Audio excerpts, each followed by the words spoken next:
don't feel to be having one of those days. Today's one of them. There is one alarm. Lots of little jobs, 2 steps forward and 6 backwards.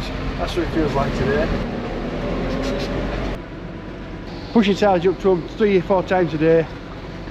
It certainly helps them and it helps us. Cows, they tend to push the silage away from the feed face all the time.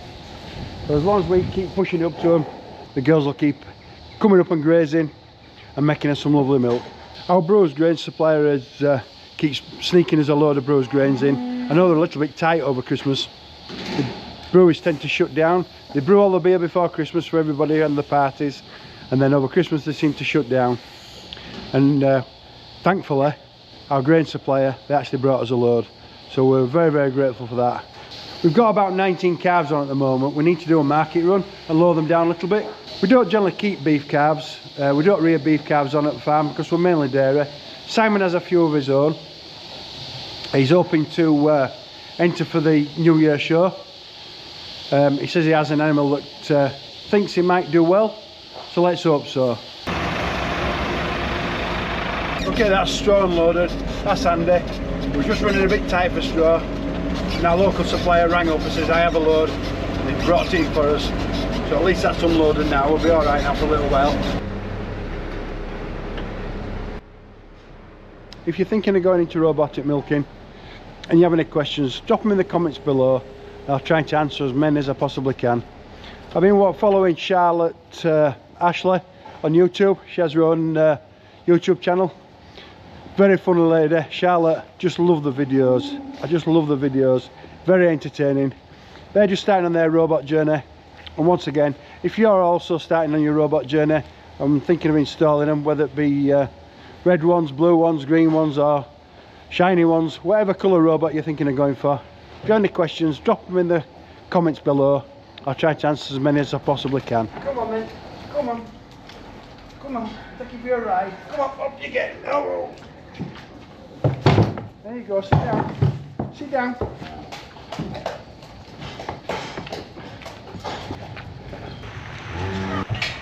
There we go. All right. There you go. That was the easy one. Next one's 4 days old and it can run. It's a limit. It can run. Now then, are you going to behave? Are you going to walk up quietly? Are you going to run off? Come on, baby. Come on.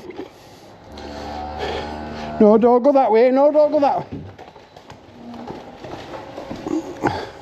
way. You're a limit.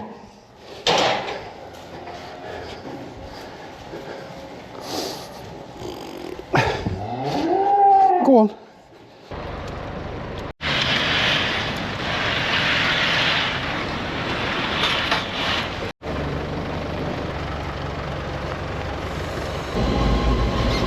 Okay, that's fertilizer unloaded now. We've got fertilizer for spring and summer.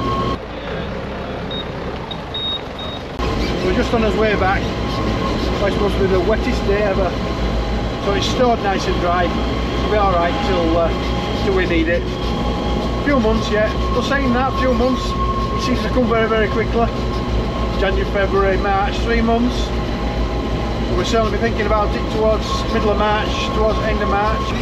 We'll need to get all that fertiliser on to get it growing, ready for silage crop and first cut. And also we should be zero grazing by then as well. So I'm looking forward to making those videos. It should be a lot of fun. So if you're going to stick with us for the future videos of zero grazing, I'll try and explain how it all works. But it works really well on our farm. Alright, this is a bonus. Let's go see how the other farms are in all this wet weather. Weather's been awful, and I know the River Ouse has actually burst its banks. It looks awful out there. So these poor farms that's got their crops in, especially their autumn sown ones, and also where they've been working the land up to becoming really wet. Really feel it for these guys. So what we'll do, we'll get airborne and we'll go and have a look. Alright, we're just looking out of the canopy here, and the farmland and the rivers are just non-existent. They're more like lakes. That's the River Ouse. It's pretty much flooded all that farmland. I'm glad I'm not farming that. Quite bad for these farms, to be honest with you. All those crops ruined. But they're pretty good at the job. They're trying to recover as much as they can during the spring and get these sorted, but the land looks really, it's extremely wet. I've never known us have as much rain in a short period of time. But they are forecasting a little bit of better weather. We're actually flying in a high pressure at the moment. Okay, there's the River Ouse.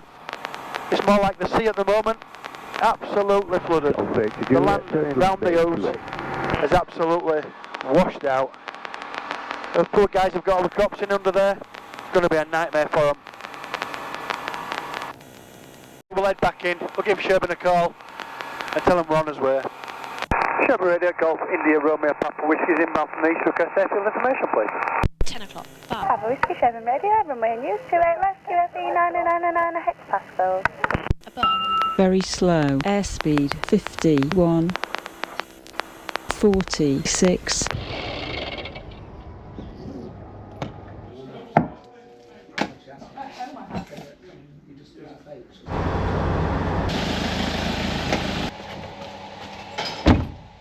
Alright, back from the airfield now. That's been a lot of fun. But it just brings it home just how these guys growing the cereals are really struggling. It will be difficult for them. I'm sure it will. I'm sure it'll be really difficult. They're going to have to get over and let the land dry out and hopefully get the crops growing again. But the wheat and corn is pretty resilient. Hopefully it should recover quite nicely for them. But it's going to give them a late start. Only downside to us, what it does, it affects our corn price. And that probably means the corn's going to be a little bit more expensive next winter again. But we're getting a little bit later on in the year now.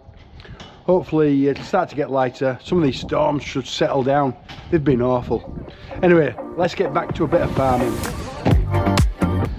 How have you done that? I see what you've done. You've snapped that off there. That's snapped off there. Oh dear. Looking at it, it doesn't look as though it's been welded properly.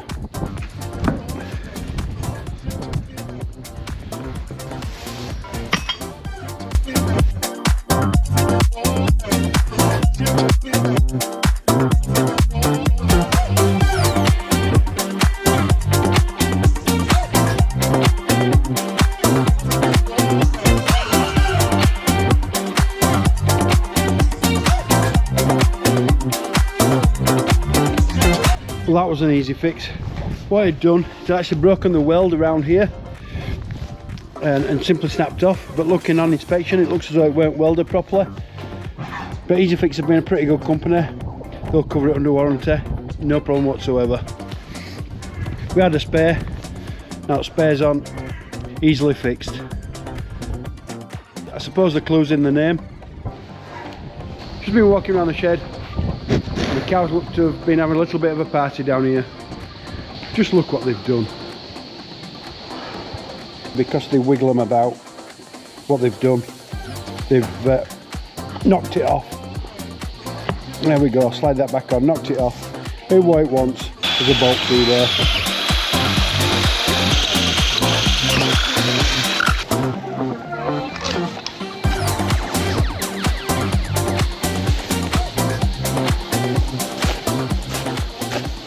Hope you enjoyed today's video. It's been a lot of fun, especially going up in the airplane to see how wet it is over York. Awful conditions up there. But once again, these guys will recover, I'm sure they will. And this is why farmers, I suppose, are always complaining about the weather one way or another. Going to see how we've dealt with the thick slurry in the tank, which became a bit of a problem. Watch this video next.